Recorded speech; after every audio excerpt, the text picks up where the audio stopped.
যত দারিদ্রতা আসে আসুক, যত কষ্টই আমাদেরকে অবলম্বন করতে হয় হোক, অন্ধকার জগতের মানুষেরা আমাদের বন্ধু নয়। মাদ্রাসা করতে গিয়ে, মসজিদ করতে গিয়ে, মক্তব করতে গিয়ে একজন মুমিন, একজন আলোকিত মানুষ কোনো মাফিয়ার সঙ্গে, চোরের সঙ্গে, ডাকাতের সঙ্গে, বেনামাজির সঙ্গে, মুশরিকের সঙ্গে কোনো বন্ধুত্ব নয়, এক মুহূর্তের জন্য নয়। শিক্ষার মূল উপাদান কিন্তু বিল্ডিং নয়, শিক্ষার মূল উপাদান অন্যান্য বিষয় নয়, শিক্ষার মূল উপাদান বড় বড় প্রতিষ্ঠান নয়, শিক্ষার মূল উপাদান হচ্ছে শিক্ষক কে শেখায়। কোনো আলো পাবে না। প্রতিষ্ঠান হতে পারে, বড় বড় ইউনিভার্সিটি হতে পারে, বড় আলেমও হতে পারে, ও আলোতে না নিজে আলোকিত হবে, না অন্য কাউকে আলোকিত করবে।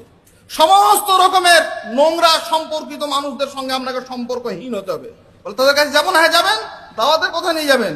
একজন বেদিন, একজন অন্ধকারে থাকা মানুষ আপনার বাপ হতে পারে, আপনার সন্তান হতে পারে, আমার প্রিয়জন হতে পারে, বন্ধু নয়।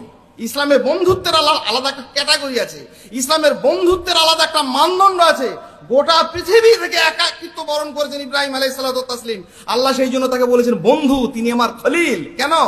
কারোর সঙ্গে নয়। আমরা অনেক সময় ভালো কাজ করতে গিয়ে অন্ধকারের লোকদের সঙ্গে বন্ধুত্ব তৈরি করে আমরা আলোকিত মানুষ তৈরি করবো, এটা হবে না। যতদিন হীন হয়ে বাঁচতে হয় হোক, যত দারিদ্রতা আসে আসুক, যত কষ্টই আমাদেরকে অবলম্বন করতে হয় হোক, অন্ধকার জগতের মানুষেরা আমাদের বন্ধু নয়। এটা আলোকিত হওয়ার জন্য, অপরকে আলো প্রদানের জন্য আমাদের জন্য জরুরি। নইলে মানুষ ভাববে ওরে